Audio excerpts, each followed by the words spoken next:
Y nos centramos en hablar del sector primario y lo hacemos con Teo Hernando, secretario general de ASAGA, de la Asociación de Agricultores y Ganaderos de Canarias. ¿Qué tal? ¿Cómo estamos?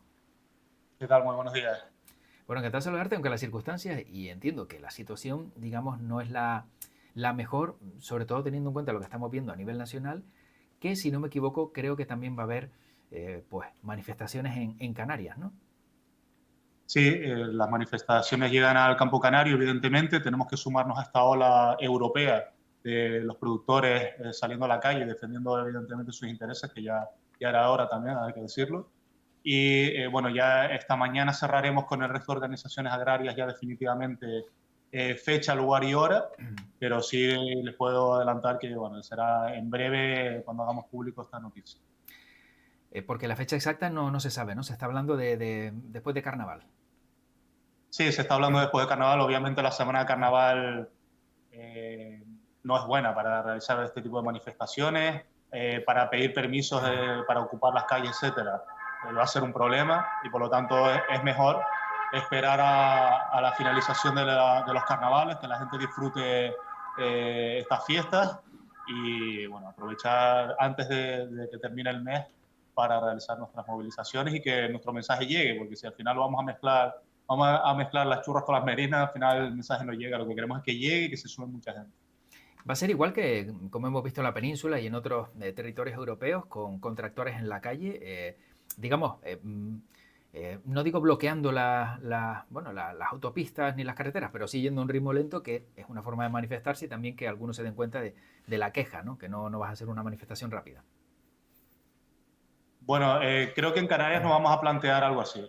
Ya tenemos suficientes problemas de movilidad con las colas y todo esto para encima estar bloqueando aún más las vías. Por lo menos desde Asada Canarias no vamos a plantear este tipo de acciones porque además no nos lleva a nada.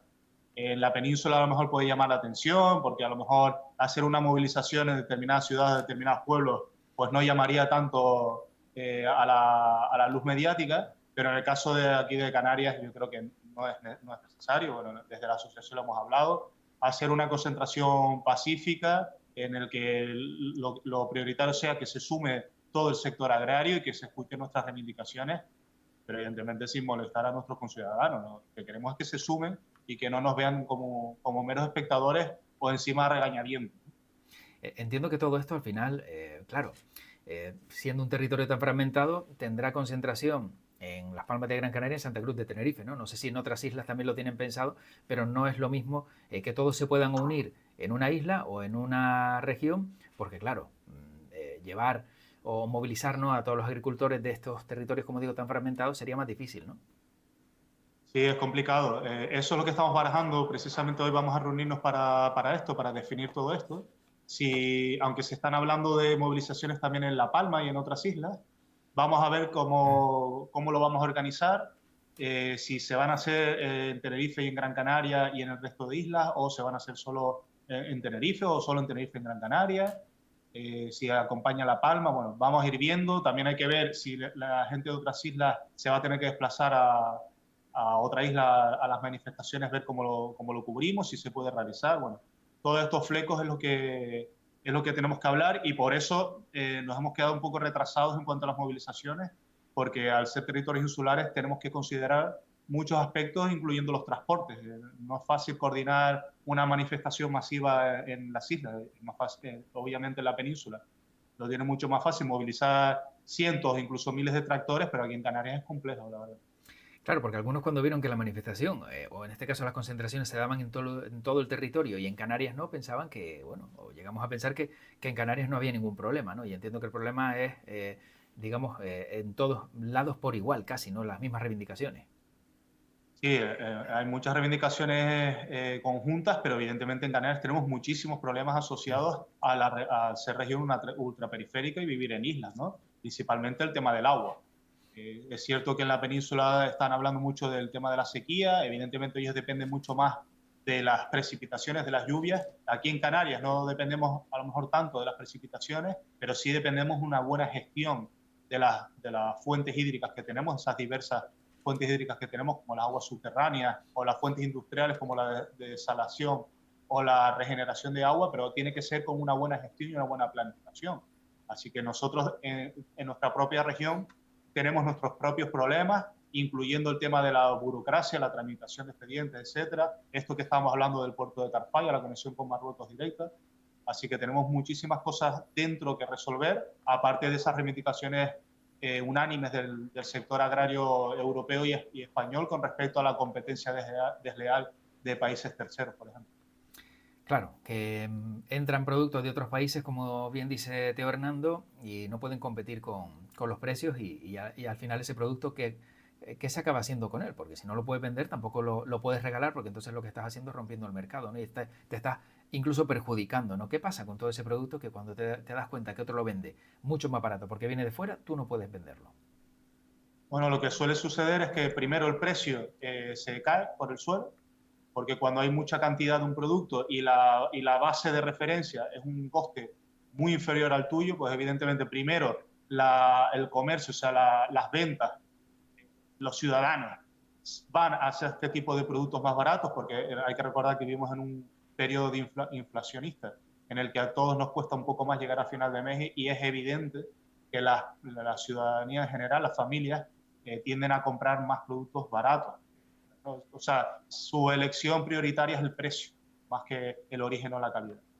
Pero ¿por qué esos productos son más baratos? Porque esos productores, esos agricultores, esos ganaderos son mejores en cuanto a eficiencia de producción que nosotros, o es porque las normativas que ellos están aplicando no tienen absolutamente nada que ver con las que aplicamos en Europa. Y no solo estoy hablando de las normativas medioambientalistas en cuanto al uso de productos fitosanitarios, por ejemplo, o de bienestar animal, sino también normativas de carácter sociolaboral, que son el principal coste que tenemos en nuestras explotaciones agrarias. Y por lo tanto, cuando compramos este tipo de productos tan baratos, tenemos que ser conscientes que es a costa de algo. Y normalmente es a costa de alguien esos precios tan baratos. Ayer veíamos reunión de diferentes organizaciones agrarias con el presidente del gobierno de Canarias. ¿Estaba presente Asaga? Sí, claro, estamos presentes en la reunión. Ajá, porque Estábamos tanto la presidenta Ángela Delgado como yo. claro, es que lo digo porque el presidente decía, bueno, esto que estamos viendo en la península lo llevamos viendo años en el campo canario, ¿no? Y no sé si ustedes comparten también esta reflexión. Y segundo, teniendo en cuenta que se reúnen con el presidente y dice, bueno, si llevan años viéndolo también en el campo canario, ¿qué parte de implicación tiene el gobierno de Canarias para poder paliar un poco esta situación? Bueno, evidentemente el gobierno de Canarias tiene mucho de parte. Los problemas que podemos trasladar a la responsabilidad del gobierno de España o de Bruselas lo tenemos claro, con respecto sobre todo a la aplicación de este tipo de normativas, al solicitar o exigir una mayor presión en los puntos de inspección fronteriza para que no sean un coladero. Y eso sí es responsabilidad del Estado español, pero también es responsabilidad del gobierno de Canarias muchísimas actuaciones, como por ejemplo esto que les vengo diciendo del agua, las infraestructuras hidráulicas. Eso es evidentemente competencia principalmente de los cabildos. El agilizar los trámites y simplificar la burocracia también tiene mucho que ver el gobierno de Canarias. En este caso, por ejemplo, en el abono de las ayudas POSEI, tenemos unos retrasos tremendos. Eso ahoga mucho la economía de los productores porque saben que van a recibir esa ayuda, pero no llega, no llega, no llega y es una agonía. Por lo tanto, tanto que se nos exige la digitalización forzada del sector con esto del cuaderno digital, etcétera, nosotros también exigimos ahora la digitalización de verdad de la administración pública para que se acorten estos plazos. Lo que no puede ser que cuando tenían máquinas de escribir se abonaran las ayudas en 3-4 meses y ahora que tienen ordenadores y los funcionarios están muchísimo más formados y más que nunca, tarden 1 año y medio en abonar las subvenciones. No tiene sentido, ¿no? Evidentemente aquí está pasando algo y eso es una función evidentemente de la administración canaria. Y luego también tenemos dentro de la administración canaria los ayuntamientos juegan un papel muy importante a la hora de la introducción o de la inversión en el sector agrario y suelen ser un cortapisas y un desincentivo para el sector agrario, porque si cualquier trámite, cualquier expediente, cualquier proyecto tarda meses o incluso años en resolverse, evidentemente eso echa para atrás a cualquiera, ¿no? Si nosotros queremos montar un negocio y estamos 2 años aguantando a ver si lo podemos montar o no, porque los técnicos pues no lo resuelven y no tienen la competencia y lo trasladan a transición ecológica y transición ecológica se lo devuelve y lo vuelven a mandar a no sé cuánto. O sea, es que no, así no resolvemos nada y eso evidentemente es una misión de todos los ayuntamientos, de la Federación de Municipios, la FECAM, de los cabildos y al final del gobierno de Canarias. Aquí cada uno se tira la pelota en su tejado, Claro. pero estamos hablando de una comunidad pequeña, con poca población, en la que se podría resolver todo en una mesa de diálogo. Otra de las cuestiones que hemos visto también que sus compañeros en la península pues han reclamado así, dice, hombre, nosotros no queremos ayuda, lo que queremos son herramientas para poder seguir trabajando. ¿Comparte esa reflexión de menos ayudas y quizás más facilidades para poder trabajar en el sector y que, bueno, pues no tengas que depender también de todas esas subvenciones? Por supuesto, pero bueno, hay que recordar también que nosotros al ser región ultraperiférica, normalmente lo que se nos compensa es por esa lejanía. Mucha gente, y de verdad que creo que el mensaje tiene que llegar a la población, que mucha gente se piensa que aquí la gente está viviendo de las ayudas, y no es así. Ojalá fuera así, pero es que no es así. La gente, si viviera de las ayudas, o sea, incluso si estuviera haciendo, como he escuchado por ahí, se están haciendo millonarios a costa de las ayudas, pues la superficie de cultivo no estaría descendiendo año tras año y el número de cabezas de ganado o el número de explotaciones ganaderas no estaría cayendo por un precipicio literalmente, ¿no? Si todo fuera tan bonito y tan bucólico y las ayudas sirvieran para tanto. Las ayudas, hay que recordar que toda la agricultura y la ganadería de Europa está subvencionada, toda Europa. Y la única diferencia que tenemos en Canarias es que se nos compensa por la lejanía, porque dependemos muchísimo del exterior y eso es por lo que hacía colación el presidente Clavijo ayer, de que los canarios venimos sufriendo lo que ahora están sufriendo en la península, ¿no? Que es la globalización, depender de las importaciones, ver esa competencia desleal enfrente tuya, competir contra eso. Pues precisamente para eso están las ayudas, para intentar compensar algo, todo esto, ¿no? Porque dependemos muchísimo de las importaciones. ¿O qué es lo que prefiere la gente? Que quitemos estas ayudas que además no salen de los bolsillos de los españoles, porque España es un país deficitario en cuanto a la aportación europea. Esto lo están aportando sobre todo los países más ricos de la Unión Europea, los fondos de la PAC me refiero. Así que no le duela tanto a los españoles las ayudas europeas porque los españoles no aportamos nada. Claro. Y yo creo que preferimos una aportación, una ayuda para que la agricultura, por lo menos lo que queda, resista, a que tengamos solares desolados, llenos de zarzas o secos, y lo que sea esta región sea cemento y hormigón para las generaciones futuras. ¿Existe ahora mismo algún, no sé, tipo de cultivo que peligre en Canarias porque pues no llegan esas ayudas? Como decíamos, hay sequía, no hay relevo generacional. ¿Hay algo que digamos, pues por ejemplo, la papa, el tomate o la piña en el Hierro, ¿hay algún lugar donde ahora veamos que la situación es límite? Todos los cultivos están ahora mismo en una situación límite. La piña del Hierro, por esas medidas medioambientalistas de la Unión Europea de desautorizar productos fitosanitarios sin aportar un sustitutivo o una alternativa viable, sino directamente te quitan tus herramientas y búscate la vida, pues es lo que ha sucedido con la piña del Hierro, ¿no? Que se están enfrentando a unas enfermedades del suelo y a plagas como la cochinilla que transmiten virosis, que no pueden luchar contra ella y se les está arruinando las producciones, ¿no? Se las ha disminuido en un 50% y ven que no es viable económicamente producir de esta manera, ¿no? En cuanto al plátano, ya ven, con el tema de los calores, hemos pasado un 2023 horroroso en cuanto al precio. Se nos estaban juntando las producciones que normalmente teníamos en 2 semanas o en 3 semanas en una única semana, y eso el mercado no absorbe tanta cantidad. Aparte que la banana en la península ha mordido mucho de la tarta del plátano, ¿no? Y por lo tanto los precios se han ido por los suelos y muchos agricultores de plátano están viendo que no está siendo viable si se mantuvieran estos precios, ¿no? Con el tomate cerró el año pasado Aldeana, una empresa histórica de Gran Canaria, y el resto de empresas de tomate están viendo, bueno, prácticamente ya desaparecer su subsector, ¿no? Y así, bueno, la papa, tuvimos una crisis tremenda en el 2023 con el tema también de los calores precisamente y de la importación de las papas de Inglaterra, y nos vimos nuestras deficiencias, ¿no? Mucha gente que dice, no, pero si aquí en Canarias tenemos papas todo el año, ¿cómo es posible que la gente traiga papas de fuera? Pues mira lo que pasó, que no tenemos papas todo el año. Y cualquier cosa que nos pase en nuestra producción, como fue el calor, o es la polilla guatemalteca, o cualquier cosa que nos pase con la papa, tenemos que tirar más aún de las importaciones, ¿no? Y al final todo esto redunda en que los jóvenes y los inversores no están viendo al sector agrario como un atractivo. Y lo que nos está sucediendo es que el 70% de los productores tienen 60 años o más. Claro. Y en 5 o 10 años, si no le damos la vuelta a esta tortilla, nos vamos a quedar sin campo.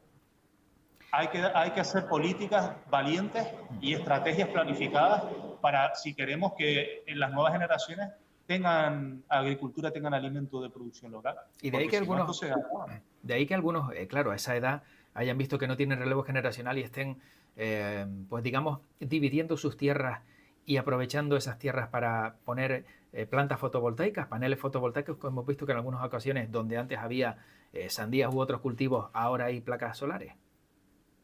Claro, la gente, si le surge la oportunidad y se lo permiten, porque eso también es una cuestión de ordenación territorial, si le permiten en ese suelo la instalación de este tipo de tecnologías, pues evidentemente viendo la rentabilidad de otro tipo de cultivos o viendo, como bien dices, la falta de relevo generacional, pues optan por este tipo de soluciones, ¿no? Pero eso no es la solución para todo el campo de Canarias, evidentemente. Sí, entonces, Aparte que la ordenación territorial es tan heterogénea y tan dispar de un ayuntamiento a otro, que incluso en el propio suelo agrario te ponen muchas cortapisas incluso para producir en la agricultura y la ganadería ya ni les cuento. si ponemos un caso hipotético, se cierran fronteras, no llegan barcos a Canarias, teniendo en cuenta cómo está el sector primario en Canarias, ¿cuánto tiempo se estima que podríamos sobrevivir con ese autoabastecimiento que tenemos tan escaso? Bueno, de productos frescos sí podríamos autoabastecernos, incluso de huevos, de algunos productos ganaderos como el queso y los huevos, sí podríamos tirar algo más, y eso, de producciones frescas, de frutas y hortalizas frescas, por ejemplo, los pepinos, los pimientos, los plátanos, obviamente. Hay muchas hortalizas y frutas en las que sí estamos en altos grados de autoabastecimiento. De las papas estamos en torno a un 65% aproximadamente. Como te decía, el huevo estuvimos en un 90 o por encima de un 90, ahora ha bajado bastante, en torno al 50-60%, precisamente por estas normativas europeas con respecto al bienestar animal. Pero de resto de productos agroalimentarios, como por ejemplo todo lo que sea procesado, todo lo que sea normalmente lo que encontramos en un supermercado, ¿no? Productos envasados y procesados, somos totalmente dependientes del exterior, pero totalmente dependientes. Incluso de los lácteos, ¿no? De las leches envasadas y todo esto. Alguna empresa tenemos, pero son muy pequeñitas. Sí tenemos de queso, pero no tenemos de leche, por ejemplo. De leche Sí, pasada, nos veríamos muy justos, ¿no? muy justos. Por eso que la industria agroalimentaria en Canarias de la transformación es muy poca. Yo creo que la más potente es la de las ensaladas, la de las hojas de lechugas estas mezcladas, que sí somos al 100% autosuficientes de esto, pero de resto, de todo lo que sería latas, aceites, azúcares, etcétera, etcétera, e incluyendo también las carnes y los pescados, dependemos muchísimo, muchísimo del exterior. Así que en cuanto a la alimentación en general, yo creo que no podríamos aguantar ni un mes. Ni un mes. Un mes. No.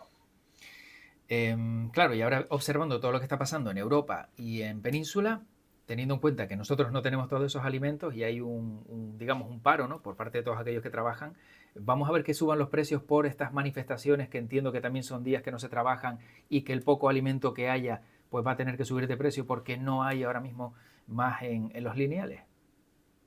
Bueno, creo que afecta más en este caso, en el caso de la cesta a la compra, la huelga de transporte que está anunciada y que se va a ratificar previsiblemente el sábado día 10. Esa huelga de transporte sí nos puede afectar muchísimo más en cuanto a los costes de traer esa mercancía hacia Canarias. De los agricultores y de los ganaderos no. Los agricultores perfectamente pueden salir 1, 2 o 3 días a la calle que sus producciones no se van a ver afectadas o el suministro no se va a ver afectado. De hecho, nosotros estamos planteando las movilizaciones en Canarias de forma que no afecte tampoco a las producciones de Canarias, a los empaquetados, a las cooperativas de Canarias, ¿no? Vamos a intentar hacerlo precisamente para que se puedan sumar y no para afectar en su trabajo, especialmente el plátano, que están en plena campaña, están a tope de trabajo y no queremos afectar. Pero sí nos va a afectar seguramente, igual que pasó, creo recordar, a principios del 2022, en la huelga del transporte, que luego estuvimos 3 meses para volver a la normalidad en Canarias. Ahí sí nos puede afectar. Y luego, principalmente también en otro tipo de productos, el conflicto que se está derivando en el Mar Rojo, con ese tránsito de mercancías por esa vía marítima. A lo mejor no en la alimentación, pero en otro tipo de productos seguramente sí nos veremos afectados en Canarias. Claro, ahora que has dicho los empaquetados, el plátano, entonces la fecha ya la tienen clara prácticamente para esa movilización en Canarias. Ya está prácticamente fijada. Lo que tenemos que definir es qué vamos a hacer, si lo vamos a hacer en varias islas y luego dónde lo vamos a realizar. Si lo vamos a realizar en diferentes fechas en las diferentes islas, lo vamos a unificar todo en una única fecha. Si vamos a traer gente de otras islas o lo vamos a hacer en esas islas, las movilizaciones. Hay que todavía definir un poquito estas cosas. Pero bueno, yo espero que a lo largo de la mañana de hoy, que tenemos varias reuniones al respecto, lo terminemos ya de cerrar por fin. Esto han sido muchísimas conversaciones y ya ves que de muchísimos ámbitos, no solo las ganas de salir a la calle, sino de también cómo coordinamos y organizamos todo esto, ¿no? A nivel de transportes, de la gente, de dónde nos va a venir la gente, etcétera, etcétera. Entonces, la fecha, ¿cuál sería? ¿Cuál sería la fecha, Teo? No, la fecha no te la puedo cerrar, de verdad, ojalá pudiera, pero no, es que luego me puedo coger los dedos y de repente en la reunión que tenemos luego a las 12 lo cambiamos y me quedo con la cara colorada, ¿no? Sí. Esperamos que sea, como te digo, después de carnavales y en febrero, antes de que finalice. Bueno, dos apuntes más antes de terminar. Uno de ellos pasa por los precios. También muchos agricultores dicen, oye, a ver, yo lo vendo a un precio irrisorio y luego me lo encuentro, vamos, que se ha quintuplicado el precio. Desde Facua, Consumidores en Acción decían, oye, que las etiquetas tengan el precio a cómo lo vende quien tiene el artículo, que sale desde el origen, hasta el precio final que vemos en el lineal, para que se vea la diferencia. No sé si esto ayudaría o sería contraproducente, pero ¿qué solución ves para que, digamos, el sector primario gane un poquito más y tampoco veamos que el precio se dispara en los lineales? La solución es implementar la ley de cadena, evidentemente. A nosotros realmente lo que nos tiene que interesar, esto es lo de zapatero a tus zapatos, ¿no? Nos tenemos que meter en nuestros asuntos. A nosotros lo que nos tiene que interesar es que cuando vendamos nuestra producción sea por encima de los costes de producción. O sea, que no estemos vendiendo a pérdida. Claro. Que le ganemos dinero. Eso es lo que nos tenemos que preocupar. Luego, el resto de la cadena, según sus costes y sus márgenes de beneficio, pues ellos verán si lo venden o no lo venden, porque luego la gente se lo comprará o no. Pero ese no es nuestro problema. Imagínate que yo vendo plátano, que es la mayor controversia que tenemos ahora mismo con respecto al precio. Y yo vendo mis plátanos a un distribuidor de la península que tiene que hacer no solo los transportes, el almacenamiento, sino también la maduración, conseguir los clientes y que los clientes les paguen y le vendan la mercancía. Perfecto, cada uno tiene sus costes, sus empleados y tal. Yo estoy vendiendo los plátanos por encima de mis costes de producción, que imagínate que son 40 céntimos, y además le estoy ganando 15 céntimos por kilo de beneficio. ¿A mí qué más me da si esa persona lo quiere vender a 100 euros el kilo en Arabia Saudí? Claro. Si él consigue ese cliente, mueve esos transportes y lo lleva a Dubái y los vende a 100.000 euros el kilo de plátano porque es algo gourmet, exclusivo del mundo, su problema, pues allá él, perfecto. Mientras yo le gane dinero y yo no tenga que estar arrastrándome por el suelo para poder sacar mi producción, que es lo importante, cubrir mis gastos de explotación y sacar un beneficio, como cualquier empresa o empresario, con eso es suficiente. Muchas veces nosotros hablamos, además tenemos muy buena relación con la Asociación de Supermercados Asuicán, que representa a grandes marcas de distribución. Sí. Y ellos nos dicen, señores, ocúpense de sus gastos y nosotros nos ocuparemos de los nuestros. Y sobre todo escúchenos, porque somos sus clientes. Esta gente son nuestros clientes, a los que tenemos que proteger, no criminalizar, porque son quienes nos venden la mercancía. Pero entonces, ¿por qué ustedes no hacen lo que deberían hacer, que es cubrir costes de producción y sacar algún beneficio? Porque si no lo hacen ustedes, a lo mejor el problema lo están teniendo ustedes al no hacerlo. No dejar que el precio pues se prostituya, entre comillas, por venderlo más barato, por decir, bueno, es que tengo que sacarlo. Pues eso en la mayoría de las ocasiones es un problema que tenemos internamente en el sector, en el que nosotros mismos nos tiramos tierra sobre nuestro propio tejado, nos pegamos el tiro en el pie y empezamos a competir entre nosotros de forma desleal. Y te lo pongo de una manera muy clara, un ejemplo muy claro. Con respecto a las papas o respecto a las uvas del vino. Resulta que en las cooperativas agrarias, imagínate una bodega, necesita contar con una cantidad determinada de uvas y firma un contrato con viticultores particulares que le quieren vender sus uvas, ¿no? Bueno, pues llega el día de la vendimia y llega un gangochero por la finca Esto pasa en múltiples cultivos, en el aguacate, las papas, en las uvas, ¿vale? Llega un guangochero, que es un intermediario, y justo el día de la vendimia le dice, mira, ¿cuánto te van a pagar a ti la uva? Pues mira, a mí me la van a pagar a 1 euro el kilo. Dice, pues yo te pago 1,10 €. Y ese día de la vendimia se pasa en el contrato que han firmado con la bodega por el arco del triunfo por ganarle 10 céntimos al kilo.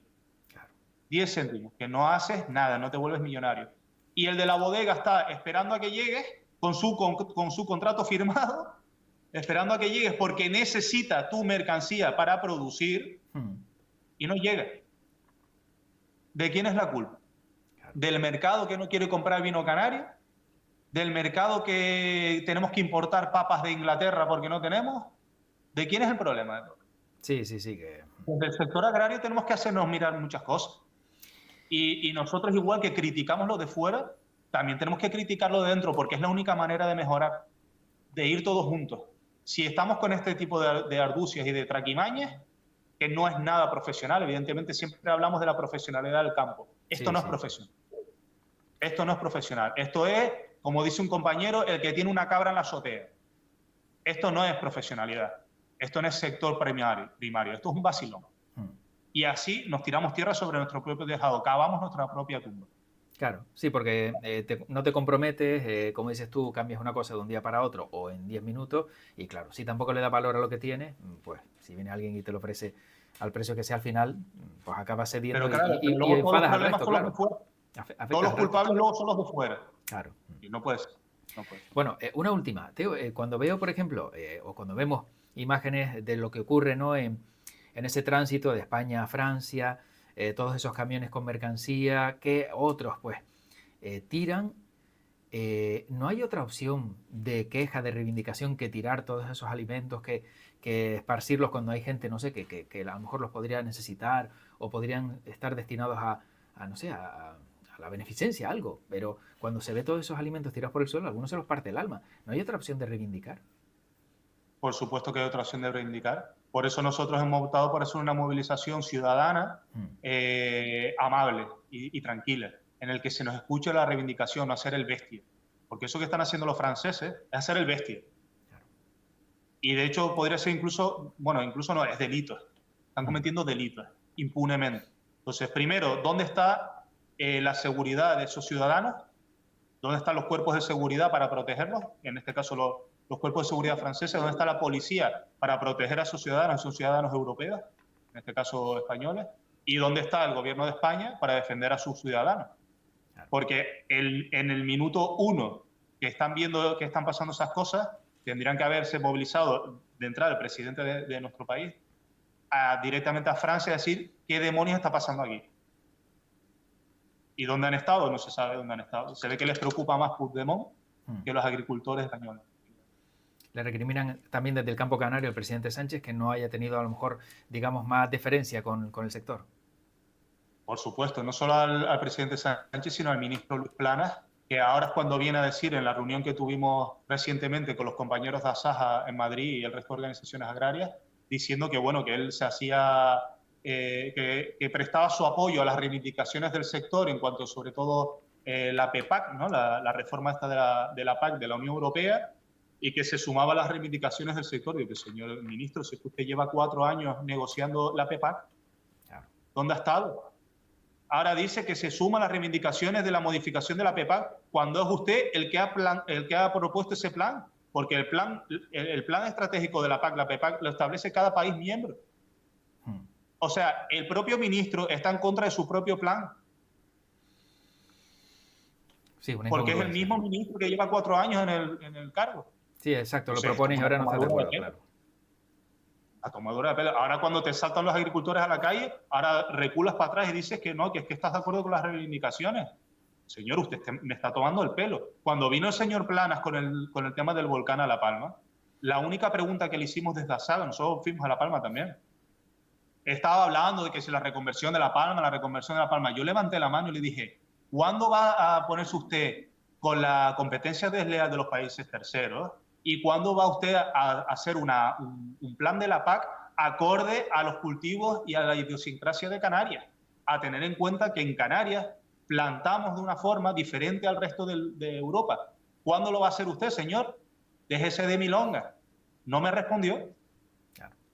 Sí, o a lo mejor Es derivó el la mismo, respuesta a otro tema, ¿no? Seguramente. claro, es el mismo ministro que ahora dice que, claro, que tenemos razón. El plan de la PAC que ha establecido Europa, que no ha establecido Europa, lo ha establecido España, porque esa es la modificación, que antes era el PDR a nivel comunitario, el Plan de Desarrollo Rural, y ahora se llama PEPAC, el Plan Estratégico de la PAC, porque cada país miembro establece su propio plan. Entonces, esto es una tomadura de pelo. Bueno, pues estaremos pendientes a esas concentraciones y esperemos, por el bien de todos, pero en primer lugar también por el bien de ustedes, que bueno, que todo llegue a buen puerto y haya una solución temprana, más rápido que tarde. Teo Hernando, secretario general de ASAGA, como siempre un placer y gracias por esta conversación y explicar cómo está ahora mismo el sector primario en Canarias. Pues un placer. Hasta la próxima. Hasta la próxima. Chao.